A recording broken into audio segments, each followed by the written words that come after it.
그럼 사적 모임이라고 하기엔 여기가 좀 애매한 부분이 있기도 하고. 근데 2주 있으면 어차피 이렇게 확정이 된 지가 얼마 안 됐어요.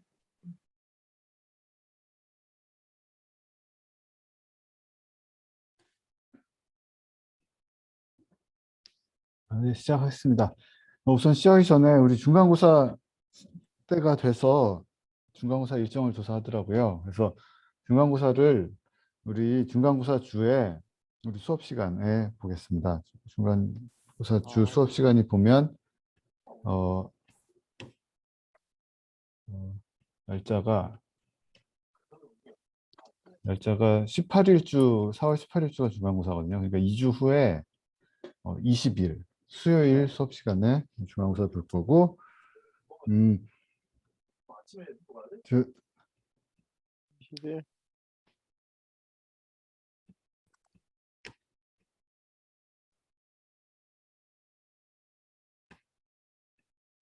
중간고사를 20일 그러니까 수요일 아침 우리 수업 시간에 볼 거고 10시 반부터 12시까지 1시간 반 동안 볼 예정이고 일단 장소는 모여서 볼 건데 여기 항공 캠퍼스의 216호 원래 강의실로 모여주시면 되고 근데 그 한 명씩 뛰어서 앉으라고 해서 요거 가지고 모자랄 것 같아요. 216호 가지고 모자라고 자리를 하나 더 마련할 텐데 그거는 후에 알려드리겠습니다. 그러니까 일단 아실 거는 다음 주 수요일 수업 시간에 여기에 모여서 시험을 본다 이렇게 하시면 되겠고 시험은 뭐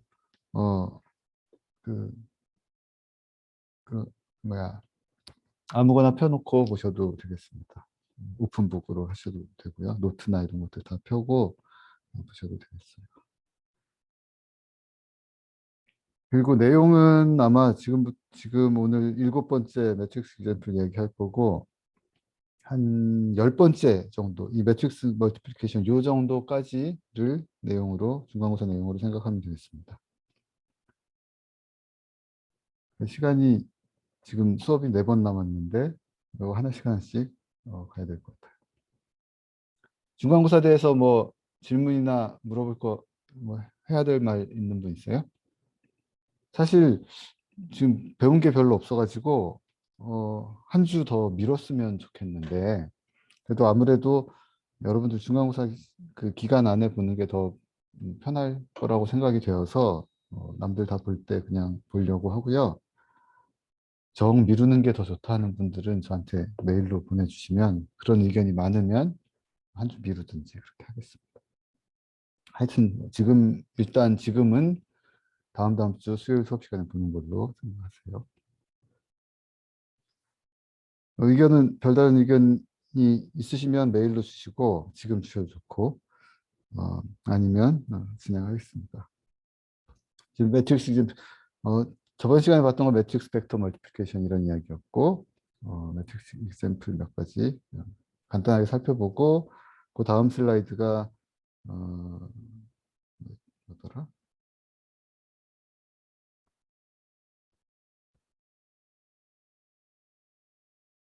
리니어 이퀘이션 매트릭스 example 간단히 살펴보고 리니어 이퀘이션 살펴보고 그렇게 하겠습니다. 몇 가지 매트릭스가 우리 공학 공부하는데 나타나는 예제 몇 가지 지금 이야기하고 있는데요. 첫 번째 것은 우리 여러분들 비행역학이나 비행동역학 이런 거 공부할 때 대단히 많이 만나게 되는 거라서 익숙하게 이 기회에 익숙하게 알고 계시면 좋을 것 같아요. 이거는 이 x라는 벡터를 그 예를 들어서 x가 지금 뭐 이 여기 그 평면 위에 이 종이 평면 위에 있는 벡터라고 했을 때 이 종이의 수직인 벡터를 기준으로 종이의 수직인 축을 기준으로 세타만큼 이렇게 회전시켜서 새로운 벡터가 얻어질 수 있을 거잖아요. 그 벡터를 회전된 벡터를 y라고 할 때 그 x와 y의 관계를 어떻게 표현을 할 수 있느냐 하는 이야기인데 그 회전 변환인 거죠. 어떤 벡터를 세타만큼 회전시켰을 때 얻어지는 새로운 벡터의 표현은 뭐 세타만큼 회전시켰으니까 세타의 어떤 함수로 나타나야 될 텐데 세타의 어떤 함수로 나타나야 될 텐데 그게 이제 이렇게 주어지더라 하는 겁니다. 세타 각이 그러니까 그 회전하는 각도가 정해지면 이 매트릭스 그냥 정해지는 거죠. 숫자 4개가 딱 정해지니까 사실 숫자 4개도 아니죠. 2개, 2개 뭐 이렇게 되는 건데 걔가 이제 이런 관계에 있는 것이고 여러분들 비행동역학, 비행역학 이런 거 공부하실 때 그때는 이제 한 축에 대해서 회전시키는 게 아니라 3차원 상에서 어떤 방향으로 피치 방향으로 회전시키고 뭐 롤 방향으로 회전시키고 이런 것들을 자유롭게 다룰 수 있어야 되는데 그때 여러 축에 대한 회전 변환에 대해서 이야기를 여러분들 다시 만나게 될 거고 그때 기본적으로 이 파트가 나타나게 됩니다. 얘가 왜 이렇게 되는지 이걸 살펴보면요. 이런 x라는 벡터는 사실 어,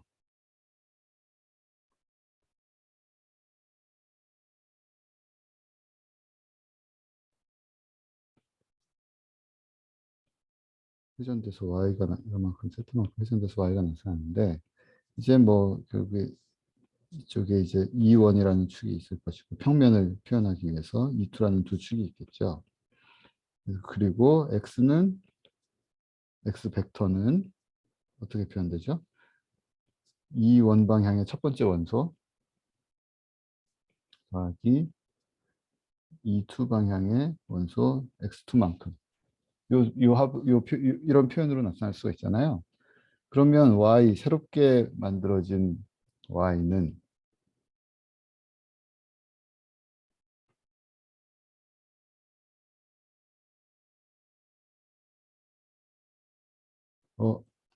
그러니까 x를 세타만큼 회전해서 얻어지는 것은 지금 x가 E1과 E2의 리니어 커뮤니케이션으로 표현되어 있으니까 E1을 세타만큼 회전시켜서 얻어지는 거랑 E2를 세타만큼 회전시켜서 얻어지는 거랑 그거를 x1 개수, x2 개수 가지고 그 리니어 커뮤니케이션 해버리면 되는 것이죠. 그러니까 얘를 다시 써보면 x를 이렇게 세타만큼 회전시켰을 때 얻어지는 y는 E1을 세타만큼 회전시켜서 얻어진 Y1이라고 할까요? 그거에다가 X1을 곱하고 E2를 세타만큼 회전시켜서 얻어지는 Y2에다가 X2만큼 더해서 이런 방법으로 얻을 수가 있겠죠.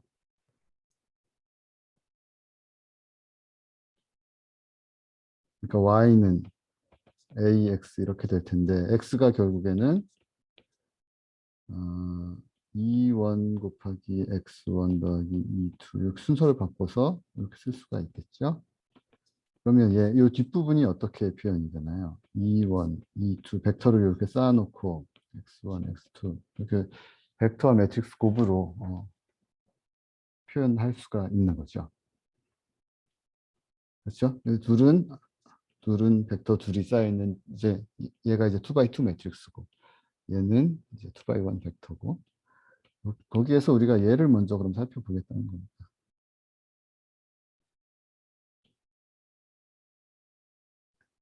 그러면 얘는 결국 뭐죠? AE1하고 AE2를 이렇게 쌓아놓은 거고 그럼 AE1이 어떻게 돼요? E1을 세타만큼 회전시키면 E1을 E1이라는 벡터를 세타만큼 회전시키면 어떤 벡터가 얻어지죠? 요놈. 이게 이제 결국 Y1이 되는 건데 E1을 그렇죠. E1을 세타만큼 회전시켜. 그럼 E1 방향으로 코사인 세타라는 성분이 있고 이쪽으로 사인 세타라는 성분이 있어요. Y1은 코사인 세타와 사인 세타로 그러니까 E1이라는 것은 E1이라는 유닛 벡터는 세타 회전을 시키면 이런 그러니까 E1은 1, 0이라는 벡터는 세타만큼 회전시키면 코사인 세타, 사인 세타로 바뀌잖아요. 그래서 이쪽이 코사인 세타가 되고 사인 세타. 그럼 A2도 살펴보면 E2를 세타만큼 회전시키면 얻어지는 벡터가 어떻게 돼요? E1 방향으로 그럼 얘가 이제 Y2라고 하면 Y2는 첫 번째 E1 방향으로 마이너스 사인 세타만큼 있고 E2 방향으로 코사인 세타.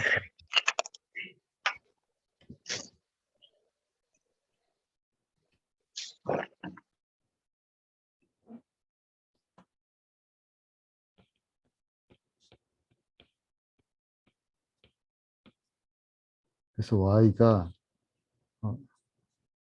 Y가 원래 벡터 X에다가 이런 매트릭스를 곱한 형태로 표현이 된다.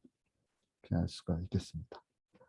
여러분들 비행역학에서는 이제 2차원, 2차원에 대해서는 이런 걸로 알고 계시면 되겠고, 이걸 확장해서 3차원에서 어떤 회전, 변환을 매트릭스로 표현하고 이런 일들을 나중에 공부를 하실 거예요.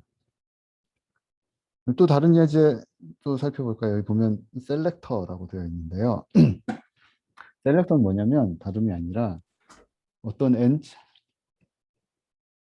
여러분들 이 마이크를 좀 하실 말이 없을 때는 좀 꺼주시면 좋겠어요. 이거 좀 신경 써주시면 좋겠습니다. 수업할 때 항상 보면 여러분들이 마이크가 켜져 있고 그래서 제가 일일이 그걸 다 끄고 하는데 제가 끄는 게 문제가 아니고 수업이 끊기게 되니까 주의해 주시면 좋겠습니다.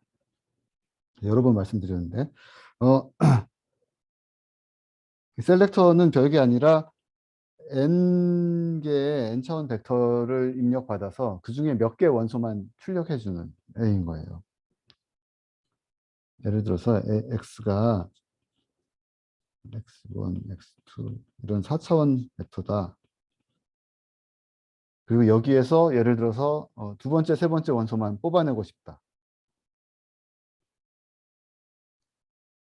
내가 관심 있는 게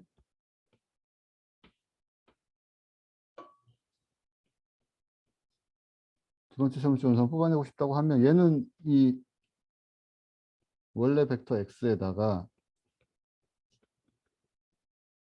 어떤 연산을 해주면 두 개가 뽑혀 나올까요? 이렇게 해주면 두 번째 원소가 뽑혀 나오고 이렇게 하면은 세 번째 게 궁금하다고 했으니까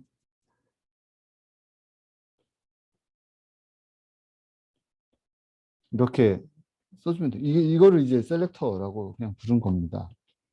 전체 벡터 중에 내가 관심 있는 원소들만 뽑아내도록 하는 매트릭스. 이해되시죠? 뭐 순서가 세 번째, 두 번째 이 순서로 궁금하다고 하면 그냥 이 롤을 바꿔주면 되는 거죠. 이렇게 이 이야기이고요. 그러면 이제 특별한 셀렉터 매트릭스 이런 애는 얘가 어떻게 생겼냐면 홀수 번째 것만 순서대로 하나 걸러서 쭉 이렇게 증가하게 되어 있는 거예요. 그러니까 xm개가 우리가 입력 벡터는 2m개의 원소를 갖는데 그 중에 반만 골라주는 거죠.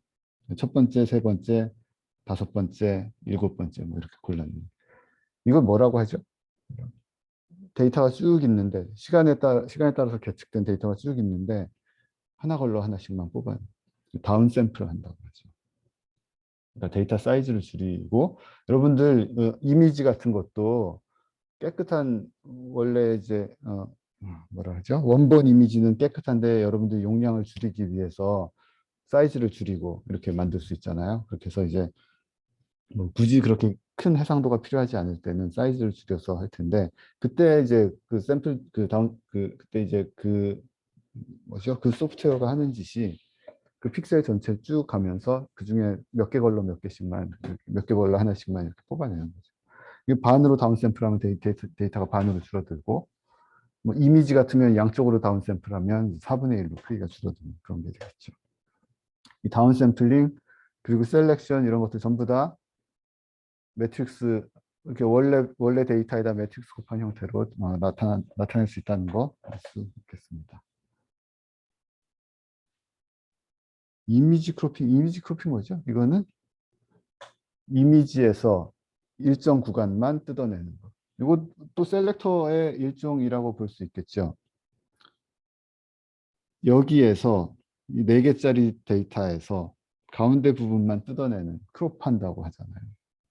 이제 이 셀렉터의 특별한 형태로 이제 크롭 연산 이야기할 수가 있고, 퍼뮤테이션은 뭐지? 순서 바꾸는 거. 순서 바꾸는 것도 이 셀렉터의 일종이라고 볼 수 있겠죠. 4 곱하기 4 행렬을 순서 뒤집는 행렬은 뭘까요? 아이덴티티를 넣어주면 순서 그대로 나타날 것이고, 이 로드를 다 순서 뒤바꿔주면 이제 퍼뮤테이션, 이제 순서를 완전히 뒤바꾸는 출력 순서를 완전히 뒤바꾸는 게 되겠죠. 이렇게 그 나머지는 다 0으로 남겨두면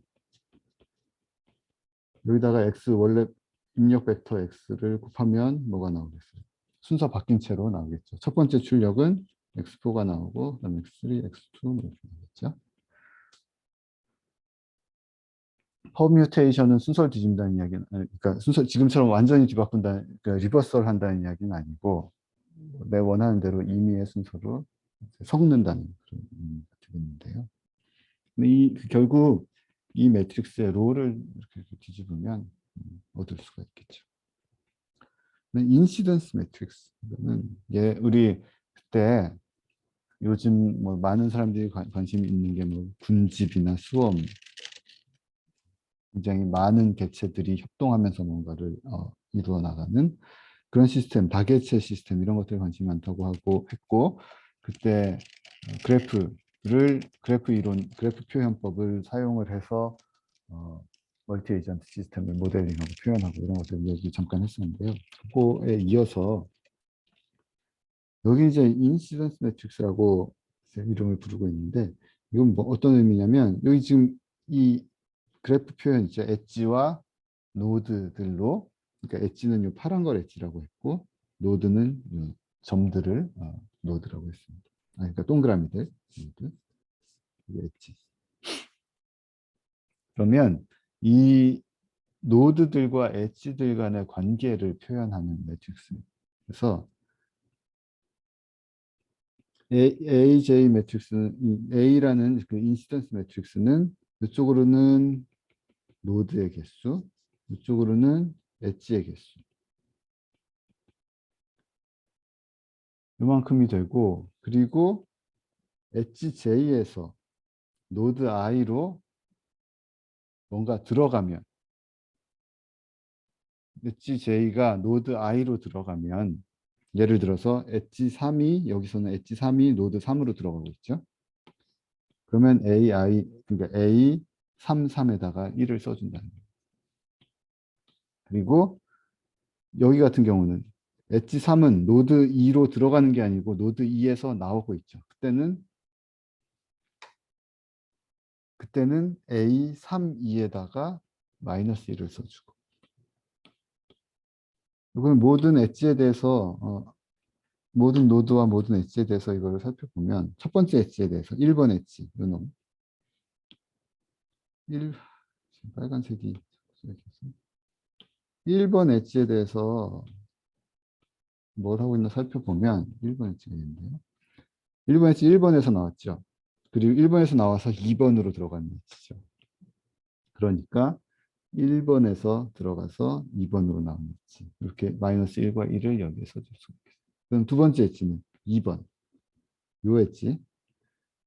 1번에서 나와서 4번으로 들어갔죠. 그래서 나온 자리에는 마이너스 1을 써주고 들어간 자리에는 1을 써주고 모든 엣지에 대해서 그걸 써주면 그렇게 얻어지는 매트릭스가 인시던스 매트릭스라고 부른다는 겁니다.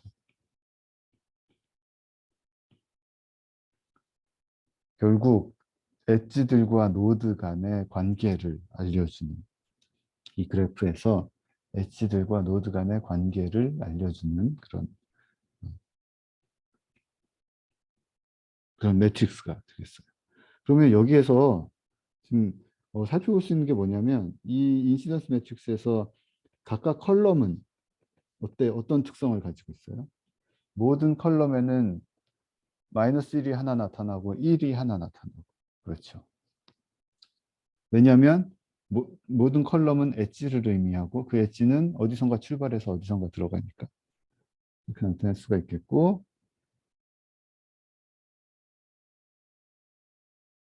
그러면 어떤 인시던스 매트릭스에 대해서 이걸 계산하면 뭔가요? 원 트랜스포즈 A 이게 뭐였죠?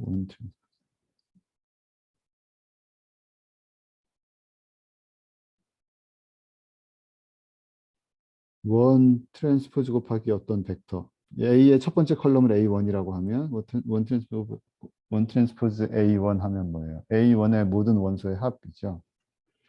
얘는 그러니까 모든 컬럼에 대해서 그 컬럼 합을 다 더해. 그 다음에 5개를 출력합니다. 그러면 얘는 원 트랜스포즈 A는 다 0밖에 안 들어있어요. 0이 얼만큼 들어있냐면 엣지의 개수니까.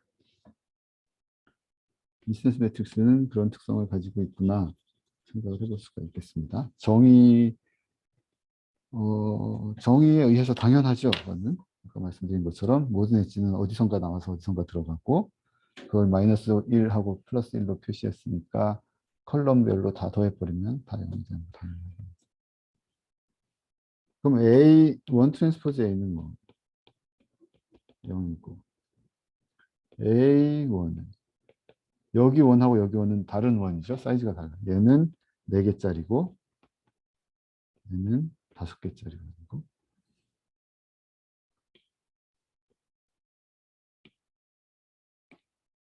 A 곱하기 1은 뭐예요? A 곱하기 1은 얘는 컬럼별로 모든 합이고 A 곱하기 1은 로별로 모든 합. 4개, 4개짜리. 얘는 0은 아니죠. 0은 아니고 어떤 수든지 가질 수가 있겠습니다. 그 연장된 이야기에서 여기에 지금 이 그래프가 예를 들어서 이 각각의 노드가 빨간 동그라미가 어떤 뭐 컴퓨터라고 하고 그리고 이 파란색이 어떤 각각 컴퓨터 간의 데이터 통신량이라고 뭐 아니면 이 노드 4개가 뭐 어떤 그냥 뭐죠? 뭐 물통이라고 하고 파란색 엣지들은 각각 물통에서 물통으로 흘러가는 물의 양. 그 엣지에 써 있는 요 빨간 아니 이 엣지에 써 있는 까만 글자들은 엣지 번호이고 그 엣지별로 뭔가 물이 흘러가는 양이 정해져 있다라고 생각을 해볼 수 있겠습니다. 그래서 그 물 흘러가는 양을 벡터 x라고 하면 이 문제 같으면 x가 5개짜리 벡터인 거죠.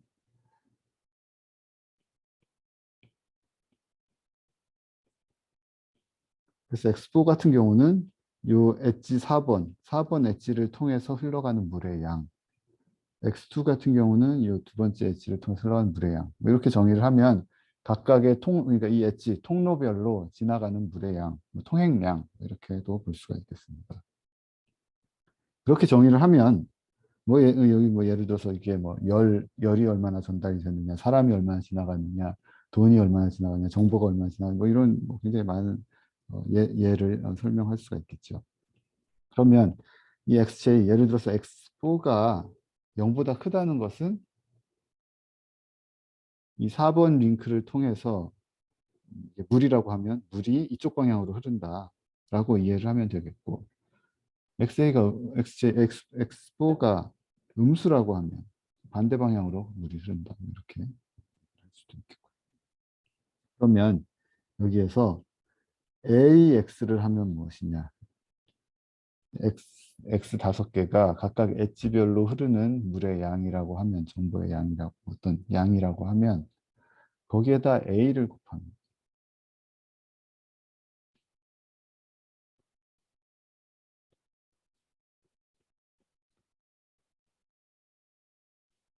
첫 번째 로는 무슨 이야기였냐면 첫 번째 엣지에, 첫 번째 노드에 첫 번째 로가 이야기하는 겁니다.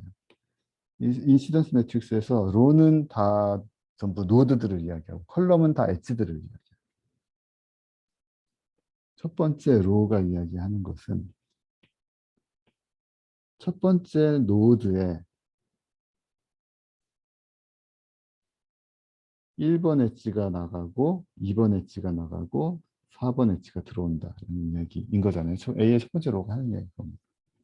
그럼 거기에 각각 엣지별로 그 엣지에 엣지가 담고 있는 속성, 그 흐르는 물의 양, 그걸 그냥 다 조합한 거니까 결국 이건 AX의 첫 번째 출력은 결국 1번 노드에 들어오고 나가고 하는 물의 양을 다 더해놓은 거야 되겠죠. 2번 노드 마찬가지. 그래서 AX는 결국 모든 노드에서 들어가고 나가고 해서 결국 그 알짜, 우리 힘을 더하고 빼고 막 이렇게 하면 알짜 힘이라고 해요. 넷포스라고 하는 것처럼 넷플로우, 그러니까 나가고 들어오는 걸 다 빼서 모든 엣지에 그 넷플로우의 양을 표현을 해준다. 이렇게 알 수 있겠습니다.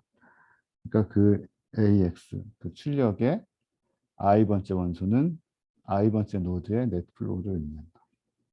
다 0이면. 다 0이면 물이 예를 들어서 A1이 A1이 아니라 AX의 첫 번째 원소가 양수다. 그러면 첫 번째 노드에 계속 물이 쌓인다는 이야기죠. AI의 네 번째 원소가 음수라는 것은 거기서 물이 계속 빠져나간다. 그래서 그 노드에는 물이 점점 줄어들게 된다. 그 물통에는 물이 점점 줄어들게 된다 하는 이야기가 되겠습니다. 근데 이게 전부 다 0이면 그러면 어딘가에서 나간 건 분명히 어딘가에서 채워지고 해서 그 결국 그 각각 노드에는 그 이게 뭐죠? 물의 양이 계속 유지되는 평형 상태에 놓여 있다. 이렇게 이해를 할 수가 있겠습니다. 한 예로 이렇게 살펴봤고요. 또 이어서 또 예제 하나 더 있네. 여기는 이제 이 플로우 컨저베이션 이야기할 때는 이 X 벡터를 내 엣지에 각각 엣지에 포함이 엣지가 가지고 있는 속성들을 정의해서 이제 이야기를 했는데 이제 똑같은 그래프에서 각각 노드가 가지고 있는 어떤 속성을 가지고 이야기를 해보는 거예요. 네, 노드가 가지고 있는 예를 들어서 어떤 포텐셜 펑션이랑 아니면 물의 양 아니면 그 각각 노드가 뭐 전기 소자들이면 걔가 가지고 있는 뭐 에너지의 양이라든지 이런 각각 노드별로 어떤 속성이 V라는 값이 있다고 하면 예를 들어서 i번째 V 원소는 노드 V가 가지고 있는 어떤 포텐셜 값이다. 이렇게 이야기를 할 수가 있겠고 그러면 이제 V는 이 그림에서는 4개를 가지고 있죠. 노드가 4개니까. 그럼 여기에서 A 트랜스포즈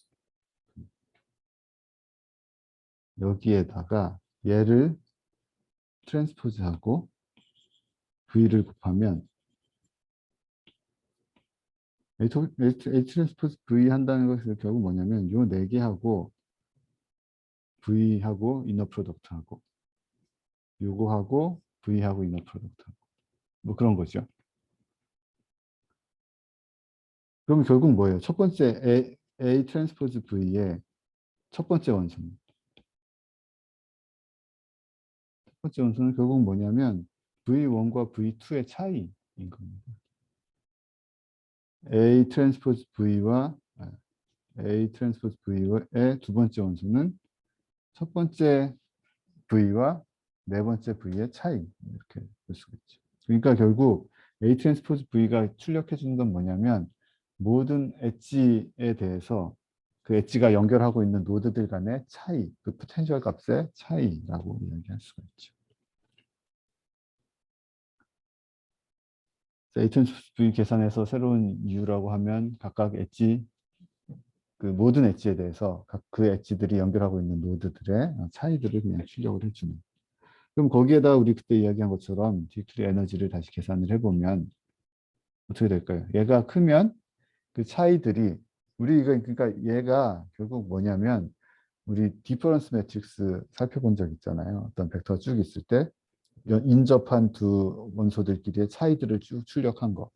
걔는 이제 한 줄로만 있으니까 그 D 매트릭스가 그냥 예쁜 1과 마이너스 1이 쫙 이렇게 이어지는 어떤 형태로 표현이 됐었고, 지금은 그 방향성이 한쪽으로만 있는 게 아니라 이 엣지 방향으로 막 여러 가지로 정의가 되잖아요. 그래서 인시던스 매트릭스 이렇게 정의를 하고 그 차이들을 노드 간의 어떤 차이들을 표현하기 위해서 인시던스 매트릭스 활용해서 그 노드 간의 차이를 쉽게 표현할 수 있는 거죠.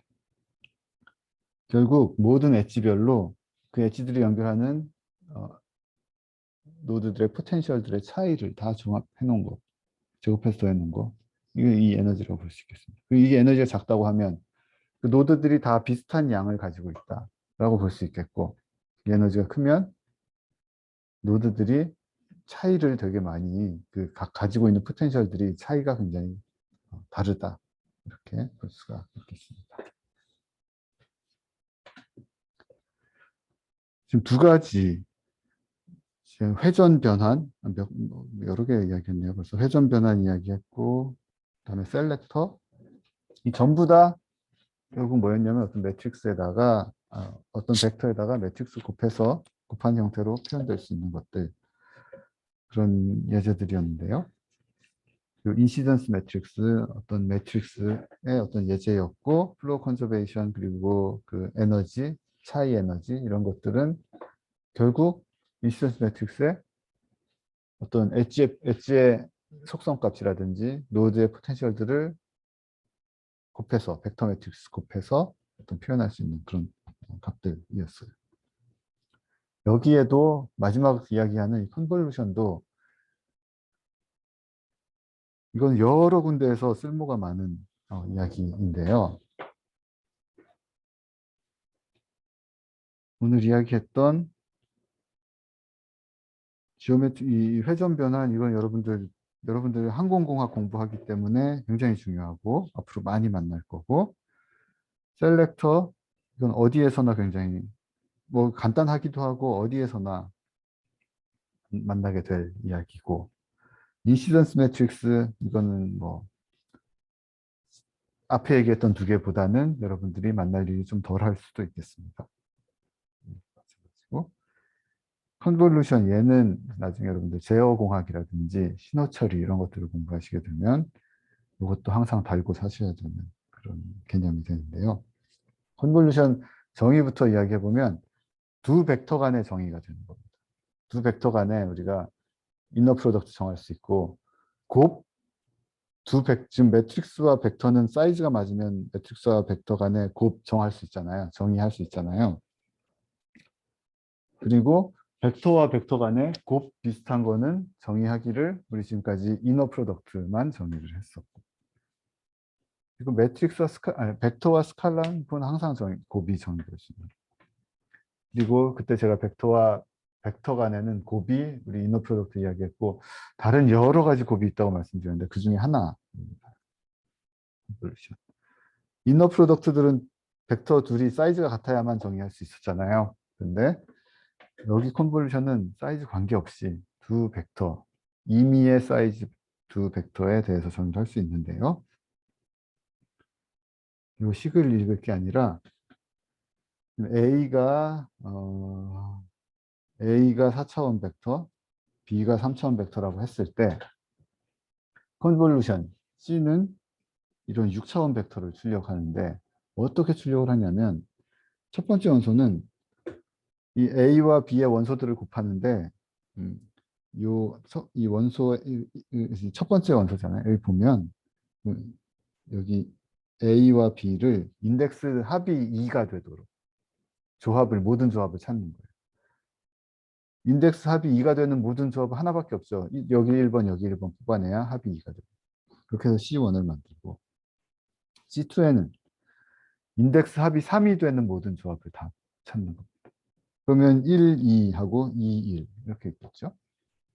그래서 C2에다가 집어넣고 C3는 인덱스 합이 4가 되도록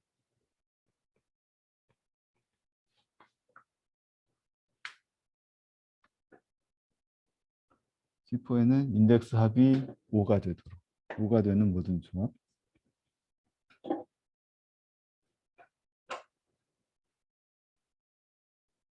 여기다가 A1을 집어넣으면 인덱스 합이 5가 되려면 B가 4가 있어야 되는데 B4는 없죠. 그러니까 그 이후에는 쓸 수가 없는 거예요. 예를 들어서 A5는 없고 또 그래서 그 벡터 가지고 A와 B의 사이즈 안에서 그 원소들 안에서 이렇게 그 인덱스의 합이 일정하도록 하는 조합들을 쭉 그 합의 크기를 키워가면서 쭉 써보는 겁니다. 그 이제 그렇게 해서 얻어지는 벡터를 컨볼루션이라고 하는데요. 여기도 보면 이거는 C5니까 A와 B에서 인덱스 합이 6이 되는 것들을 다 모아요. 여기는 인덱스 합이 7이 되고.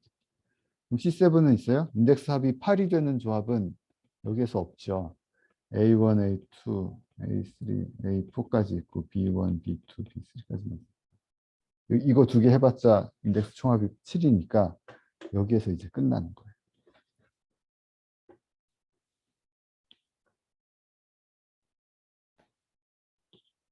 어떻게 계산이 되는지는 아시겠죠? 그렇게 계산이 되어서 예를 들어서 이 두 벡터를 컨볼루션 해보면 첫 번째 인덱스 합이 1이 되는 경우 요거 곱하면 얘가 나오고 인덱스 합이 2가 되는 경우 인덱스 합이 2가 되는 경우는 어떤 조합이 있죠? 인덱스 합이 2가 되는 거는 요거 곱하기 요거밖에 없고 인덱스 합이 3이 되는 경우는 요거 곱하기 이거 있죠. 그 둘을 더하면 얘가 얻어졌고 인덱스 합이 4가 되는 경우 얘하고 얘하고 얘하고 얘하고 얘하고 얘하고 그렇죠. 그러면 마이너스 1, 0, 마이너스에서 마이너스 3. 이 순서대로 쭉 더 이상 없을 때까지 하는 겁니다. 얘는 인덱스 합이 6이 되면 끝이죠. 3, 3이니까. 그러니까 이 다섯 번째에서 끝나게 됩니다. 그럼 요거는 이 벡터 A와 벡터 X, B에 대한 어떤 이게 리니어 펑션이라고 볼 수 있을까요? 컨볼루션 연산이 이게 리니어 연산인가 넌 리니어 연산인가 생각해 보시면 당연히 리니어 연산이 아니죠. 이 둘이 곱한 게 들어가 있으니까. 내 출력의 어떤 부분에라도 넌 리니어한 연산이 포함이 돼버리면 그거는 더 이상 리니어한 연산이 아니죠. 얘는 당연히 리니어 연산을 볼 수가 없겠습니다. 그런데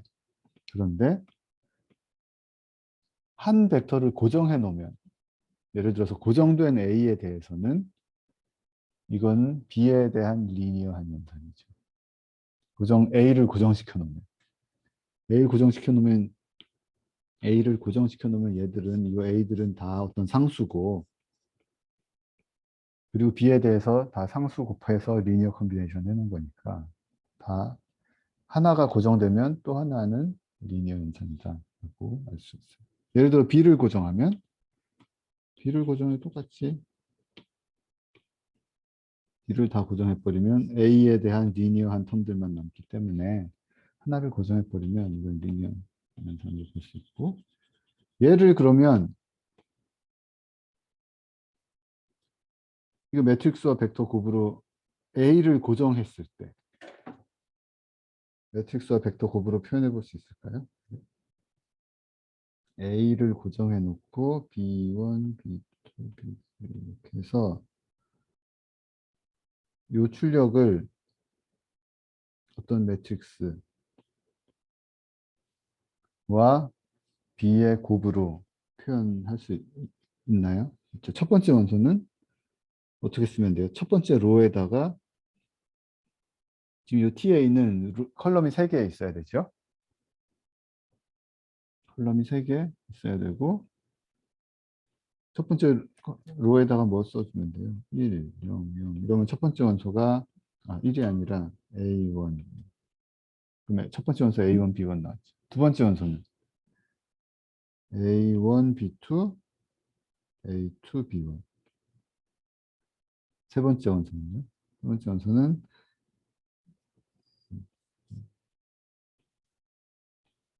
네 번째 원소는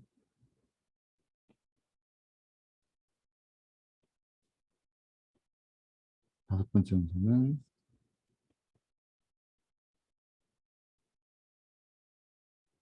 여섯 번째 원소는 이렇게 되죠. 그러면 뭐 당연히 리니어 연산이라는 건 확인할 수 있었고 얘를 리니어 연산은 어떤 매트릭스와 벡터의 곱으로 표현할 수 있으니까 이렇게 쓸 수가 있어요. 그럼 이게 이 매트릭스 TA라는 매트릭스 어떻게 좀 재밌게 생겼죠. 첫 번째 관찰할 수 있는 것은 내 벡터 A가 이렇게 순서대로 나타난다는 거. 하나씩 옆으로 가면서 하나씩 아래로 밀려가면서 A가 계속 반복돼서 나타난다. 그렇게 해서 컬럼 수만큼 밀어내버리고 그냥 끝나는 겁니다. 그리고 또 재밌는 것은 같은 숫자들이 이렇게 대각 비슷한 방향으로 나타나는 어떤 특별한 형태를 가지고 있다. 그리고 0도 많아서 기분이 좋고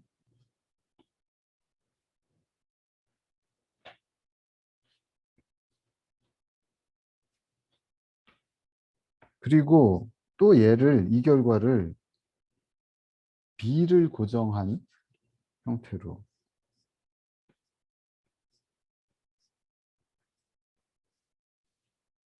이것도 어떻게 해볼 수 있겠어요? 얘를 이제 TB라고 이야기해보면 첫 번째 원소는 A1, B1이어야 되니까 B1 그리고 원소 4개여야죠. 이렇게 되고 두 번째 줄은 B2, B1 세 번째 줄은 제가 뭐 하는지 지금 모르는 분 없죠?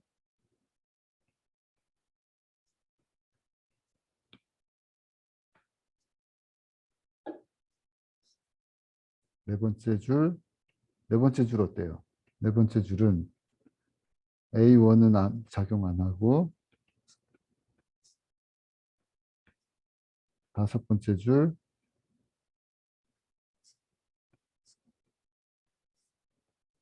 여섯 번째 줄은 이렇게 얻어지게 됩니다.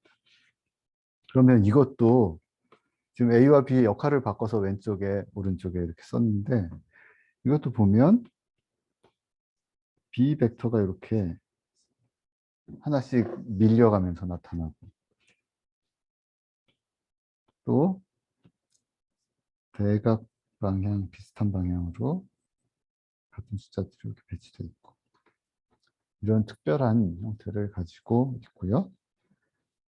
컨볼루션 계산 그러면 여러분들 어떤 벡터가 있으면 벡터 2개가 주어지면 컨볼루션 연산 이렇게 인덱스를 찾아가면서 인덱스의 합이 2가 되도록 모든 조합을 찾고 3이 되도록 모든 조합을 찾고 이렇게 쭉 끝날 때까지 해보고 이렇게 할 것도 없이 그냥 이렇게 TB를 만들고 A를 그냥 매트릭스 벡터 프로덕트에서 계산해 버릴 수도 있겠고 TA를 직접 만들어서 TA 곱하기 내 벡터 B 그 매트릭스 벡터 계산해 버리면 그럼 그 출력이 그냥 컨볼루션이 된다 하고 알 수가 있겠죠. 근데 TA, TB 만들기가 굉장히 쉽죠.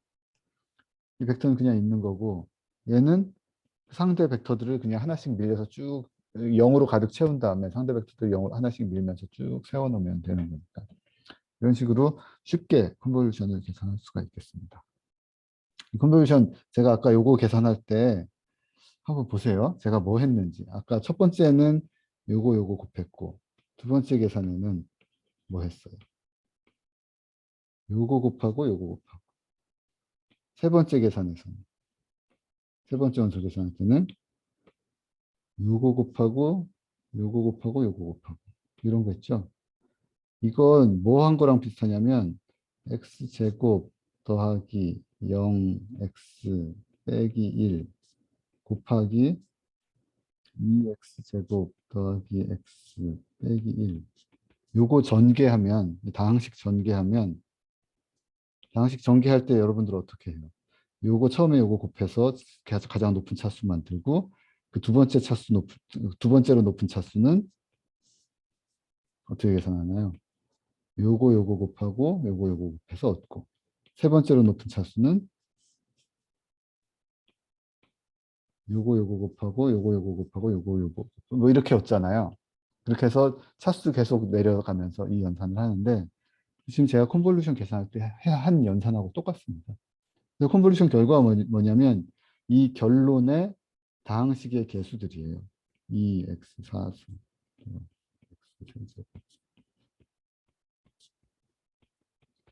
이거 전개 한번 해보세요. 똑같을 겁니다. 그래서 여기 뒤에 하고 있는 이야기가 폴리노미얼 다항식 전개하는 것도 그 결국 그 다항식 개수들의 컨볼루션으로 표현할 수가 있습니다. 컨볼루션의 특징, 우리 다항식 계산에서 잘 알고 있는 것처럼 다항식 두 개 순서 뒤집어서 계산해도 똑같죠. 둘이 똑같고 뭐 결합법칙 그리고 컨볼루션이 0이면 그 이야기는 뭐냐면 A, B 둘 다 0이다.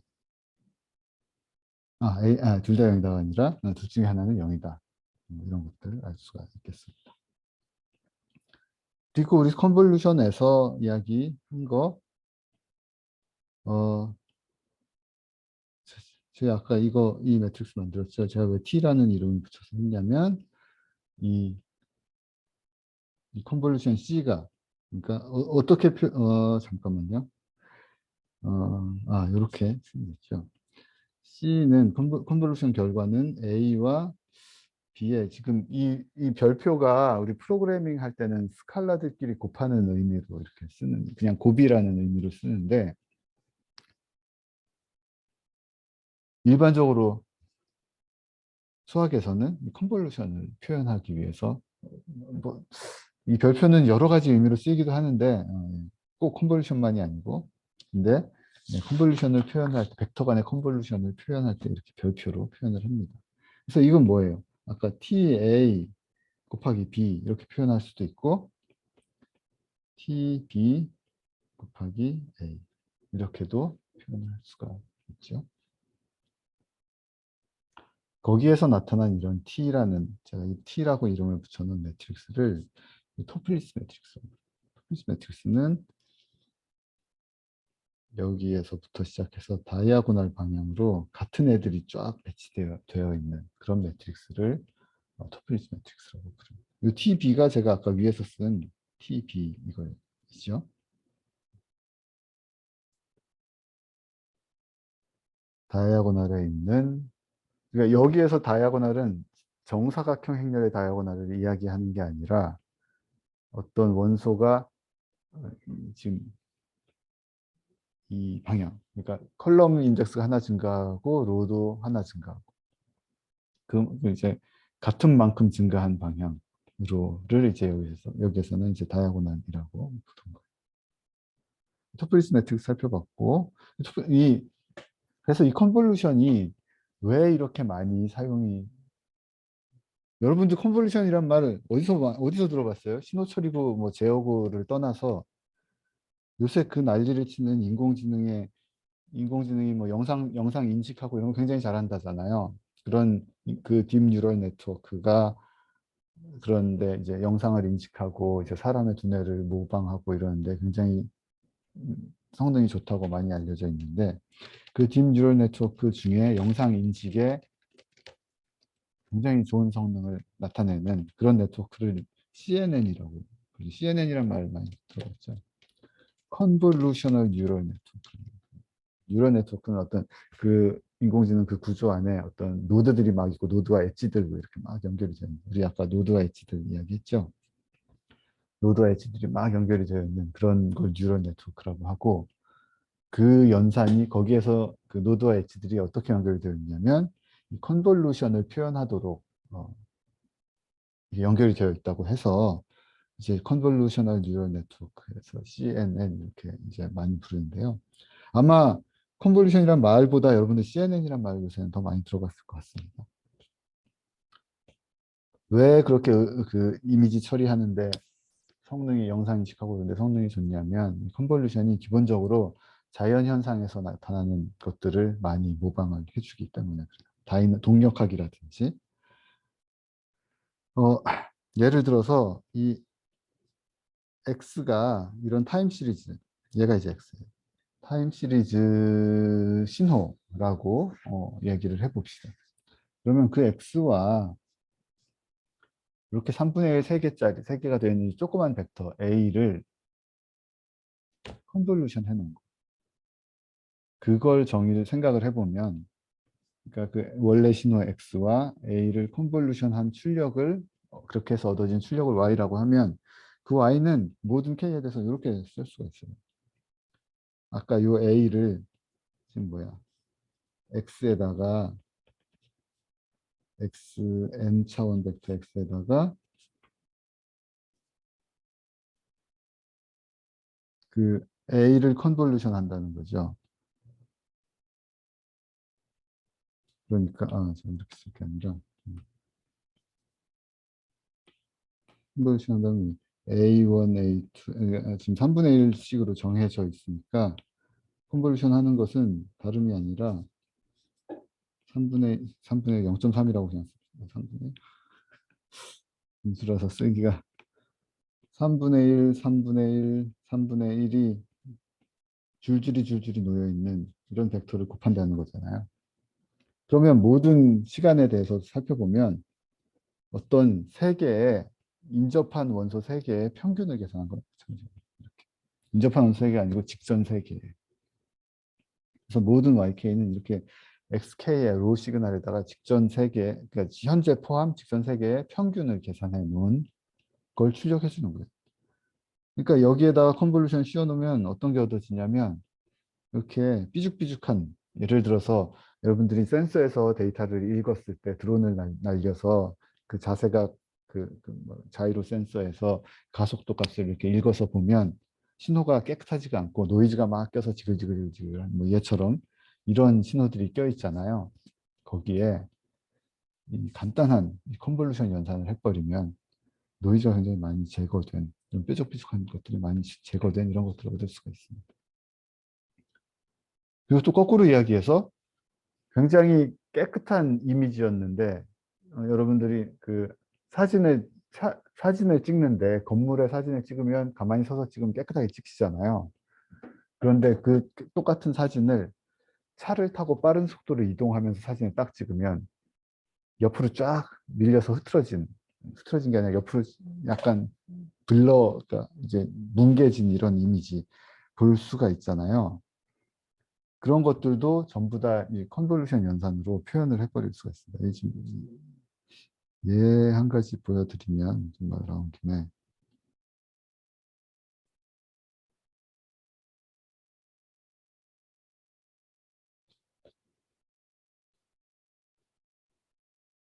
여기 지금 요 슬라이드는 어떤 이미지를 가지고서 그 이미지에다가 선형 연산을 해서 얻어질 수 있는 어떤 것들을 보고 있는데요. 색조를 변화시킨다든지 이런 오늘 이야기는 하지 않았지만 이미지를 뒤집는 거, 이 뒤집는 것도 아까 이 퍼뮤테이션의 셀렉터 이거 가지고 할 수가 있겠죠. 이미지를 늘리고 다운샘플 회전 변환시키고 다운샘플하고 여기 이제 보면 원래 이미지가 이렇게 생겨 있었는데 걔를 x축 방향으로만 요런 해 가지고 컨볼루션을 한 거예요.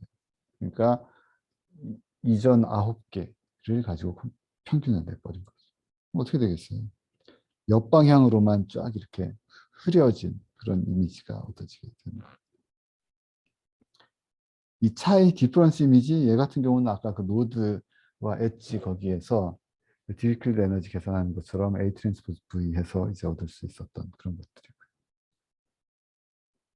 그래서 얘 같은 경우는 그 컨볼루션을 한 차원으로만 하지 않고 수직축, 수평축을 다 해서 요거는 이제 초점이 안 맞은 이 원래 이미지를 가지고 이런 조그만 블럭으로 이제 2차원 컨볼루션을 하게 되면 이렇게 흐려진 이미지가 어떻게 되고 얻어지게 되고 한 축으로만 컨볼루션을 했더니 옆으로 쭉 위아래로는 흐려지지 않고 옆으로만 흐려진 이미지를 얻을 수 있다. 뭐 그런 이야기가 되겠고, 결국 이거를 하는 이유는 뭐냐면 이 뭐 흐려진 이미지를 복제하려는 게 아니라 이 역과정을 만들어내려는 거죠. 내가 깨끗한 이미지가 흐려지는 과정을 이해하면 그 과정을 활용을 해서 흐려진 이미지를 가지고 역으로 깨끗한 이미지를 만들어내는 방법들을 생각할 수 있겠죠. 그런 거 나중에 하려고 지금 이런 공부를 한다, 이렇게 생각하면 되겠습니다. 그리고 결국이 아니라 그 아까 잠깐 언급을 했던 그 영상 처리를 그렇게 잘한다는 그 CNN, 컨볼루셔널 뉴럴 네트워크의 맨 아래쪽에 그 네트워크가 계산하는 것들이 이런 2D 컨볼루션을 계산하는 것들이에요.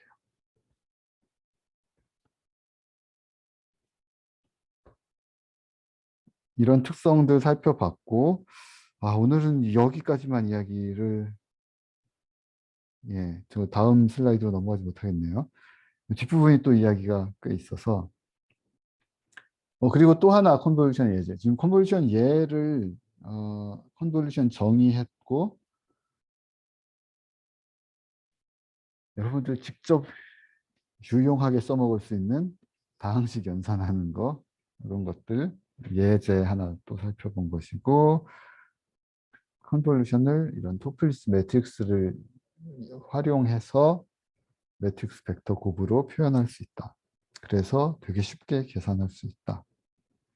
다항식 계산 여러분도 어때요? 다항식 계산. 저는 다항식 계산하는 거 굉장히 짜증나는데 보면 이거 개수 맞는 것끼리 합치고 막 하나씩 밀어보고 막 이걸 해야 돼서,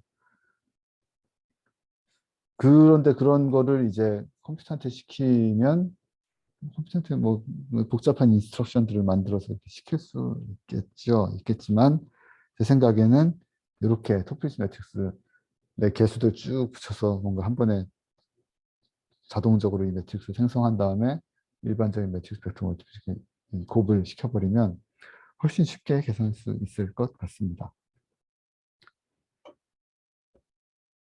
이런 응용 예들 몇 가지 살펴봤고요. 그리고 또 마지막으로 살펴볼 예는 요거 여러분들 자동 제어, 내년에 저한테 자동 제어를 다시 공부를 하실 가능성이 큰데 그때 지금 요 얘기를 또 할 거예요. 그리고 왜냐하면 저번 주에 제가 자동 제어 강의 때 이 얘기를 했거든요. 이 자동 제어에서는 어떤 이야기를 다루냐면 이런 간단한 이제 정적인 상태의 뭔가가 아니라 걔 항상 움직이는 시스템이고 내가 어떻게 컨트롤 입력을 주느냐에 따라서 걔가 또 움직임이 다 다르고, 내가 과거에 이렇게 어떤 시스템이 있을 때 내가 과거에 얘한테 무슨 짓을 했느냐가 현재 상태에 영향을 미치게 되고 이제 이런 이야기들을 하게 되거든요. 그게 움직이는 시스템에 대한 이야기이기 때문에, 그리고 움직이는 시스템을 내가 원하는 대로 움직이도록 하게 하는 게 자동 제어의 목적이고, 원하는 대로 움직이게 하고자 하려면 아까 이미지 처리한 것처럼 얘가 어떻게 거동하는지를 이해를 해야, 아까 이미지가 흐려지는 역학이 어떤 과정을 통해 일어나는지 이해를 해야 내가 원하는 대로 흐려진 이미지를 깨끗한 이미지로 복원할 수 있는 것처럼 내 동력학 시스템이 어떻게 거동하는지를 이해를 해야 그걸 활용을 해서 내가 이놈을 내 원하는 대로 움직이도록 뭔가를 해줄 수 있을 거잖아요. 그래서 이제 이 시스템의 거동에 대해서 분석을 할 때 선형 시스템의 거동은 기본적으로 컨볼루션입니다. 컨볼루션으로 표현됩니다. 여기에 U라는 지금 어떤 상황이냐면 U라는 어떤 타임 시리즈 시그널이 들어가고 U 어떤 시스템을 통해서 이 출력 Y가 나타나는 거. 그러면 이 U는 타임 시리즈 시그널이니까 이렇게 벡터로 볼 수가 있겠고 Y 출력도 어떤 벡터로 쓸 수 있겠죠. 샘플링을 이렇게 하면. 그리고 그 둘의 뭐 그 뭐야 사이즈는 같을 필요는 없고. 그러면 이 시스템이라는 거를 어떻게 우리가 표현을 하고 이해를 하냐면 지금 U는 이게 타임 시리즈 시그널 입력 그러니까 내가 얼음판 위에 썰매가 있는데 걔를 밀었다 당겼다 밀었다 쭉 밀었다가 잠깐 당겼다가 쭉 밀었다 이게 그걸 이제 어떤 힘으로 밀었느냐를 이제 이렇게 표현을 한 거예요. 그러면 그 매 시간 1초마다 샘플링을 한다고 하면 1초마다 처음엔 좀 세게 밀다가 뭐 5초쯤 지나면 다시 약하게 밀다가 아예 잠시 쉬었다가 잠깐 또 밀었다가 이런 것들을 이 프로파일을 내가 내 입력 프로파일로 정리할 수 있겠죠. 그러면 이런 임의의 입력으로 시스템을 흔들었을 때 출력이 어떻게 계산될 것이냐 하는 게 이제 궁금한 거죠. 그게 이제 시스템을 분석하는 이야기인데 그 이야기 결국 깊은 이야기는 자동제어 시간에 가서 하시도록 하고 어떻게 이해할 수 있냐면 이 시스템이 내가 펄스 하나를 입력으로 줬을 때 이 시스템이 그 펄스에 대해서 어떻게 우리 그 구체적으로는 임펄스라고 하는데요. 어떤 기준이 되는 어떤 펄스가 있어요. 굉장히 짧은. 그러니까 충격인 거죠. 충격을 시스템에 그러니까 썰매에 누가 돌멩이로 땅 치고 끝났을 때 그럼 그 썰매가 어떻게 움직일 것인지 썰매가 어떻게 움직일까요? 땅 치면 갑자기 속도가 확 증가했다가 보통 확 증가했다가 쭉 항력이든지 마찰에 의해서 떨어지게 되죠. 이런 정해진 동일한 시스템에 대해서 이런 정해진 기준이 되는 입력 시그널 그 중에 하나 이런 임펄스를 줬을 때 얘가 어떻게 움직이는지를 Y라고 쓰지 않고 H라고 이거를 얘를 임펄스라고 부르고 H를 그때의 이 시스템의 반응이라고 해서 임펄스 리스판스 그러니까 임펄스 응답 충격에 대한 응답이라는 거죠. 그러면 이 시스템의 임의의 입력에 대해서 아는 건 임의에 대해서 어떻게 움직일지 다 기억해 놓는 건 힘드니까 이 시스템이 임펄스에 대해서 어떻게 움직일지 요 H 임펄스는 딱 한순간만 줬는데 이 시스템은 그 한순간만 반응하는 게 아니죠. 그 후에 계속 그 처음에 준 임펄스가 오랜 시간 동안 영향을 미쳐서 이런 리스판스를 만들어내게 됩니다. 그러면 이 임펄스에 대한 리스판스 H만 알고 있으면 이 시스템에 임의의 입력 U를 주었을 때 아웃풋은 이게 선형 동력학 시스템이라고 하면 이렇게 표현할 수가 있는 거예요.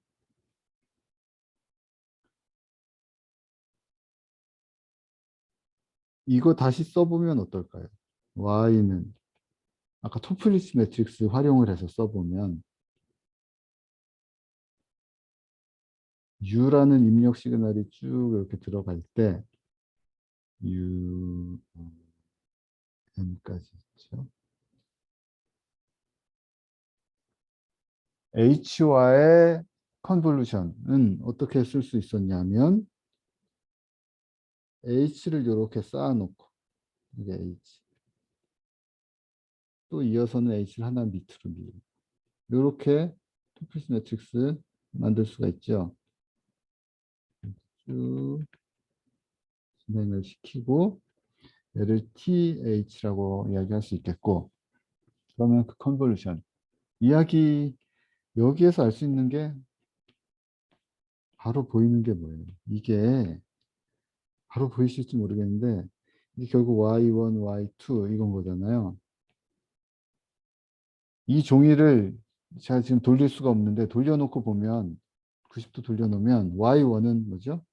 이 임펄스 리스폰스의 첫 번째 요걸 어,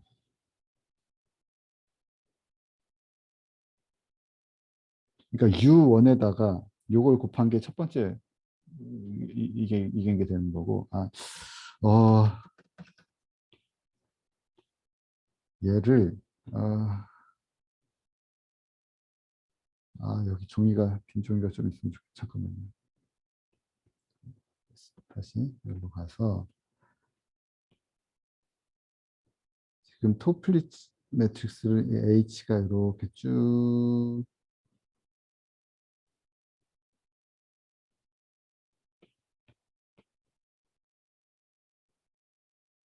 주어져 있고 그리고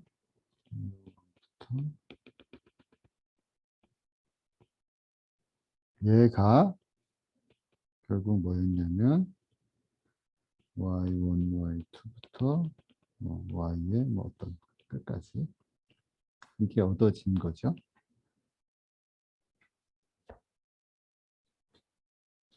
그러면 이거를 다시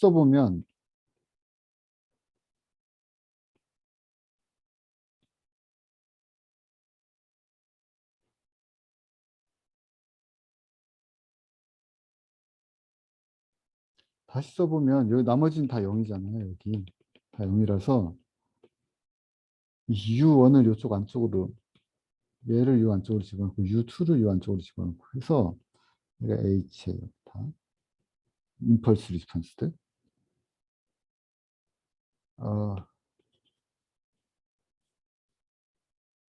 제가 이거를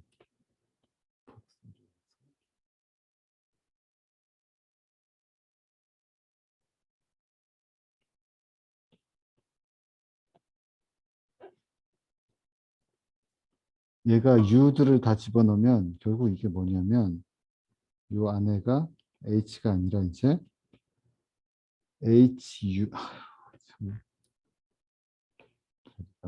좁아서 HU1 얘는 HU2 HU3 HU4 얘들이 이 안에 들어있는 거나 마찬가지죠. HUM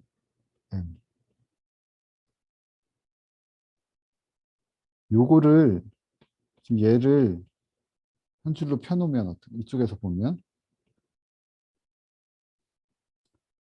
HU1 뭐예요? 아까 H가 U가 임펄스가 들어갔을 때 시스템을 통과해서 나온 리스폰스가 H라고 했습니다. 그럼 HU1을 이쪽에서 살펴보면 이렇게 된 그림인 거죠. 그럼 두 번째는 하나 밀려서 이렇게 되는 거. 하나 밀리고 U2만큼 곱해지고 세 번째는 이쪽이 이제 시간축인 거예요. T축. N이 증가하는 축이고 이쪽이 이제 임펄스의 크기. 그러니까 아까 그리던 요 놈을 이렇게 돌려놓은 겁니다. 90도. 세 번째는 U3가 곱해지고 임펄스 리스폰스를 곱했는데 두 칸 밀어서 하나 더 밀어서 이렇게. 네 번째는 하나 더 밀어서 이렇게. 이거를 이렇게 다시 돌려놓고 다 더하는 거예요. 이걸 전부 다 더한다는 거죠. 그게 이제 Y의 출력이라는 거죠. 그러니까 이 시스템의 출력을 이 임펄스 리스폰스와 입력 시그널들의 컨볼루션으로 표현한다는 것은 이렇게 이렇게 여기에서 임의의 입력 시그널을 펄스의 합으로 다 펄스 다 이렇게 탁탁탁 밀려 있는 펄스의 합으로 다 표현한 다음에 각각에 대한 리스폰스를 표현해주고 그걸 다 더해준 거랑 같다는 이야기가 됩니다. 그래서 여기에서 이 시스템이 그러니까 시스템이 선형인 경우에 이렇게 입력과 이런 특정한 임펄스 리스폰스의 선형 컨볼루션으로서 시스템의 출력이 표현된다는 그런 이야기를 여기 설명하고 있는 거예요. 설명하고 있는데 여기 보면 또 굉장히 재미있는 재미있다 제가 저번 시간에 이야기한 것 같은데요. 요거를 쭉 살펴보면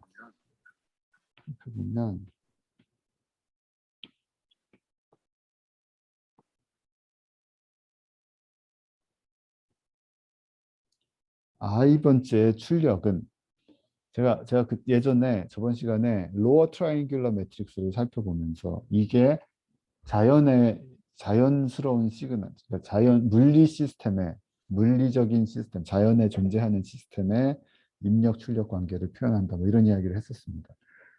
현재의 썰매의 위치는 내가 과거에 그 썰매를 어떻게 흔들어줬는지에 영향이 있는 거지. 현재의 썰매의 위치는 그러니까 현재의 썰매의 위치가 내가 미래의 이 썰매를 흔들어주는 거에 의해서는 영향받지 않는다는 그런 이야기를 한 적이 있는데 그게 이제 이 전달된 입력과 출력이 전달되는 매트릭스가 로어 트라이앵귤러한 패턴을 가질 때 그런 이야기를 드렸는데 지금 이 토플리스 매트릭스가 바로 그렇죠. 이 윗부분이 다 비어 있잖아요. 그래서 이거 알 수 있는 게 시간 i번째 시간의 출력은 내가 그 전에 걔를 어떻게 흔들어 주는지 그러니까 i 시간까지의 과거의 입력에만 영향을 받는 것이지 미래의 입력은 영향을 줄 수가 없다. 당연한 이야기죠. 당연하게 받아들이는 이게 미래에 흔드는 게 내 지금에 영향을 줄 수 있는 건 뭐 미래에서 뭐 타임머신 타고 오고 뭐 이런 뭐 얘기가 개입돼야 되기 때문에 말이 안 되는 것이고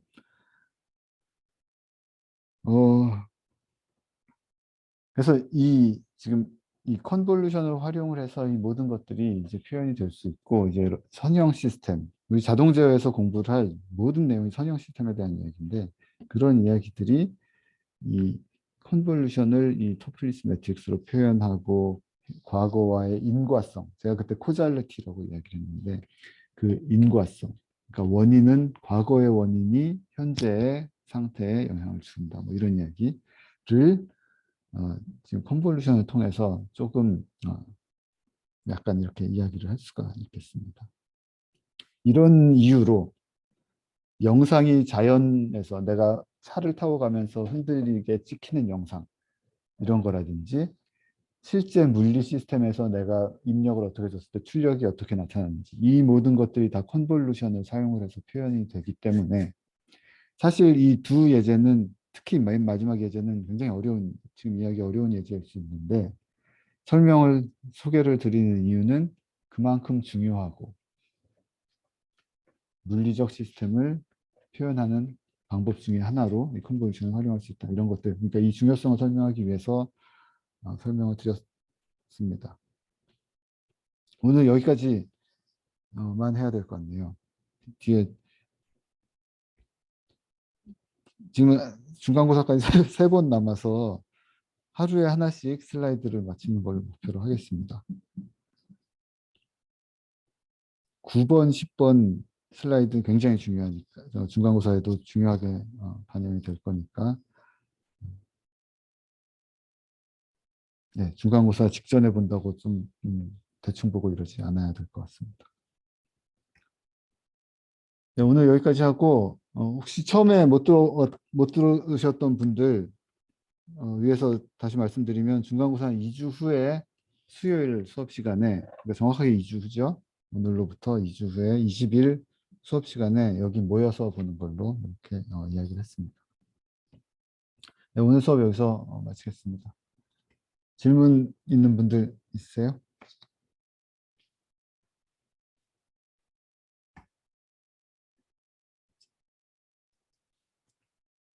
네, 없으시면 오늘 여기서 마치겠습니다.